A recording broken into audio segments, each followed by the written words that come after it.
नमस्कार दर्शक बंधु आज वीडियो को आपण को स्वागत करुच्ची। आज आम यही वीडियो रे देखिबा जे खरा मासरे कौन करिया दरकार कौन नाई आउ केबेटु खरा मास आरंभ होउची चलंतु ताहा देखिबा। नवा दिल्ली सूर्य बृहस्पति राशि धनु किंबा मीन राशि प्रवेश करिया समय रे खरा मास आरंभ हुए। यही समय प्राय गोटे मास पर्यंत रही थाए। यही समय रे सूर्य तेज ह्रास पाए बोली विश्वास करा जाए। ताहा फल यही समय कौन शुभ कार्य करने अशुभ होता है। वर्ष को 2 थर खरा मास हुए। 2024 मसीह प्रथम खरा मास 15 मार्च रु आरंभ हो। आसतु यही समय बाध्य कौन करवा एवं कौन करवा नहीं आसतु जानिबा। खरा मासरे कौन करेंगे। खरा मास समय धार्मिक एवं आध्यात्मिक कार्यकलाप प्रति विशेष ध्यान देवा उचित। प्रतिदिन एक तंबा पात्र रे सूर्य देवता को जल लाल फूल एवं अक्षत अर्पण करंतु। गरीब एवं असहाय खाद्य पोशाक दान करिया बहुत फलप्रद बोली विवेचना करा जाए। खरा मास समय भगवान को विष्णु एवं भगवान को कृष्ण को पूजा विशेष महत्व रही। विष्णु सहस्रनाम नाम पाठ करने लाभदायक बोली विवेचना करा जाए। जदि संभव हुए तेबे कौन सी पवित्र नदी किंबा गंगा जमुना इत्यादि रे स्नान करंतु। भगवान विष्णु एवं सूर्य देवता को समर्पित मंत्र जप करिया द्वारा मानसिक शांति एवं सकारात्मक शक्ति मिलता है बोली विश्वास करा जाए। खरा मास कौन करवा उचित नुहे ताहा आमे एबे वर्तमान देखिबा। खरा मास समय रे किछि काम करवा अशुभ बोली विवेचना करा जाए। एही समय रे मध्य रे विवाह निबंध तिलक किंबा रख भली विवाह संबंधी राजनीति पालन करवा उचित नुहे। खरा मास समय नूतन घरे प्रवेश करने भित्ति पूजा किंबा भूमि पूजन करवा निषेध बोली विवेचना करा जाए। यही समय नूतन व्यवसाय आरंभ करवा नूतन दुकान किंबा कार्यालय खोलिबा मध्य एड़ाइबा उचित। यही समय पिलामानक मंडन उत्सव कान फुटा किंबा पवित्र सूता उत्सव करा जाए नहीं। यही समय नूतन जानवाहन मूल्यवान अलंकार किंबा नूतन संपत्ति किनिबा स्थिगति रखिया मध्य परामर्शदायक।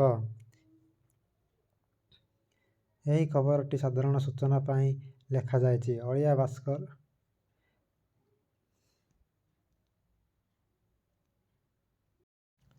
नमस्कार दर्शक बंधु आज यही वीडियो को आपण को स्वागत करुच्ची। आज आम यही वीडियो रे देखिबा जे खरा मासरे कौन करिया दरकार कौन नाई आउ केबेटु खरा मास आरंभ होउची चलंतु ताहा देखिबा। नवा दिल्ली सूर्य बृहस्पति राशि धनु किंबा मीन राशि प्रवेश करिया समय रे खरा मास आरंभ हुए। यही समय प्राय गोटे मास पर्यंत रही थाए। यही समय सूर्य तेज ह्रास पाए बोली विश्वास करा जाए। ताहा फल यही समय कौन शुभ कार्य करने अशुभ होता है। वर्ष को 2 थर खरा मास हुए।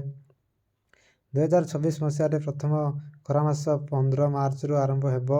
आसतु यही समय बाध्य कौन करवा एवं कौन करवा नहीं आसतु जानिबा।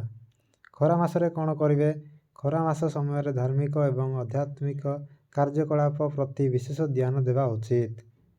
प्रतिदिन एक तंबा पात्र रे सूर्य देवता को जल लाल फूल एवं अक्षत अर्पण करंतु। गरीब एवं असहाय खाद्य पोशाक दान करिया बहुत फलप्रद बोली विवेचना करा जाए।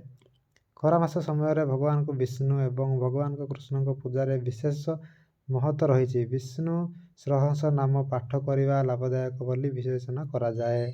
जदि संभव हुए तेबे कौन सी पवित्र नदी किंबा गंगा जमुना इत्यादि रे स्नान करंतु। भगवान विष्णु एवं सूर्य देवता को समर्पित मंत्र जप करिया द्वारा मानसिक शांति एवं सकारात्मक शक्ति मिलता है बोली विश्वास करा जाए। खरा मास कौन करवा उचित नुहे ताहा आमे एबे वर्तमान देखिबा।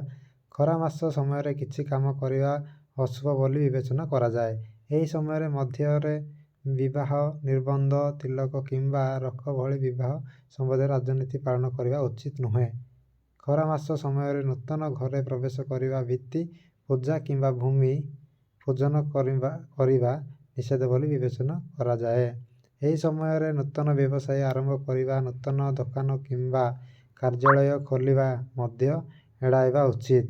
यही समय ପିଲାମାନଙ୍କ ମଣ୍ଡନ ଉତ୍ସବ, କାନ ଫୁଟା କିମ୍ବା ପବିତ୍ର ସୂତା ଉତ୍ସବ କରାଯାଏ ନାହିଁ। ଏହି ସମୟରେ ନୂତନ ଯାନବାହନ, ମୂଲ୍ୟବାନ ଅଳଙ୍କାର କିମ୍ବା ନୂତନ ସମ୍ପତ୍ତି କିଣିବା ସ୍ଥଗିତ ରଖିବା ମଧ୍ୟ ପରାମର୍ଶଦାୟକ। ଏହି ଖବରଟି ସାଧାରଣ ସୂଚନା ପାଇଁ ଲେଖାଯାଇଛି। ଅଳିଆ ଭାସ୍କର